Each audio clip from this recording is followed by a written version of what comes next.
గురు రాఘవేంద్ర స్వామిగారు హిందూ ధర్మంలో అత్యంత పూజ్యులన మహానుభావులు. ఇత్తడు 1595లో తమిళనాడు రాష్ట్రంలోని భువనగిరి గ్రామంలో జన్మించారు. ఆయన అసలు పేరు వెంకటనాథడు. తండ్రి తిమ్మనాచార్యులు, తల్లి గోపికాంబం.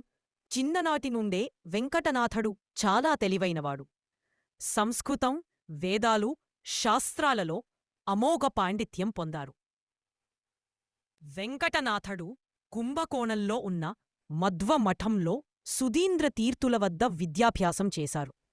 పెద్దవారిగాయిన తర్వాత ఆయనకు సరస్వతీదేవిని భార్యగా చేశారు. కుటుంబాన్ని పోషిస్తూ విద్యాబోధన చేశాడు. కాని భగవంతుడు ఆయనను ధర్మమార్గంలో మళ్లించాలన్న తపనతో ఒక సంఘటన ద్వారా భార్యను కోల్పోయిన వెంకటనాథడు తన జీవితాన్ని సన్యాస దిశగా మలచుకున్నారు. ఆయన గురువు సుధీంద్ర తీర్థులు ఆయనను రాఘవేంద్ర తీర్థుగా సన్యాస దీక్ష ఇచ్చారు. సన్యాసము స్వీకరించిన తరువాత గురు రాఘవేంద్ర స్వామి ధర్మప్రచారంలో నిమగ్నమయ్యారు. ద్వైత సిద్ధాంతాన్ని భక్తులకు, శిష్యులకు అర్థమయ్యేలా వివరిస్తూ అనేక గ్రంథాలను రచించారు. వాటిలో ముఖ్యమైనవి న్యాయసుధ పరిమళ, తంత్రదీపిక, భావదీప్. ఆయన తపస్సు, విద్య, దైవభక్తితో చాలామందిని ఆకర్షించారు. తంజావూరులోని రాజుముందు జరిగిన వాదవివాదంలో ఆయన గొప్పతనాన్ని చాటిచెప్పింది. గురు రాఘవేంద్రస్వామి చేసిన అద్భుతాలు ఎన్నో ఉన్నాయి. ఒకవేళ బిడ్డలు లేని దంపతులు ఆయన వద్ద ప్రార్థించగానే పిల్లల యోగం కలుగుతుండేది. అనారోగ్యంతో బాధపడుతున్నవారికి ఆయన ఆశీర్వాదంతో ఆరోగ్యం కలిగేది. ఏకాగ్రతతో చేసిన జపం ద్వారా భక్తులకు రాఘవేంద్రస్వామిగారు స్వప్నంలో దర్శనమిస్తారని చాలామంది చెబ్బుతుంటారు. అప్పనాచార్యులు అనే భక్తుడిని పామునుంచి రక్షించిన కథ చాలా ప్రసిద్ధమైనది. బ్రిటిష్ కాలంలో కూడా కొంతమంది అధికారులకు ఆయన అద్భుత సహాయం చేసినట్లు పాతపత్రాలలో ఉంది.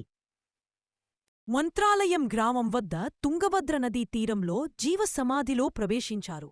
అంటే శరీరాన్ని విడవకిండా బృందావనంలో ప్రాణాలతోనే ప్రవేశించారు. నేను 700 సంవత్సరాల పాటు బృందావనంలో ఉంటాను, నా భక్తులకు ఆశీర్వాదమిస్తాను అని చెప్పిన రాఘవేంద్రస్వామి వాక్యాలు నేటికీ నిజమవుతున్నాయి. మంత్రాలయంలో ఆయన సమాధి వద్ద రోజూ వేలాది మంది భక్తులు వచ్చి ఆశీర్వాదాలు పొందుతున్నారు. ఇప్పటికీ అనేక మంది భక్తులకు స్వామిగారు స్వప్నంలో కనిపించి మార్గదర్శనం చేస్తున్నారని అంటున్నారు. ఉద్యోగం, పిల్లలు, ఆరోగ్యం వంటి విషయంలోనూ ఆయన చక్కటి మార్గదర్శకత్వాన్ని ఇస్తున్నారు. ఆయనకు ఒకే ఒక శ్లోకం, పూజ్యాయ రాఘవేంద్రాయ సత్యధర్మరతాయ చ భజతాం కల్పవృక్షాయ నమతాం కామధేనవే చిత్తశుద్ధితో జపం చేస్తే నిస్సందేహంగా ఫలితం కనపడుతుంది.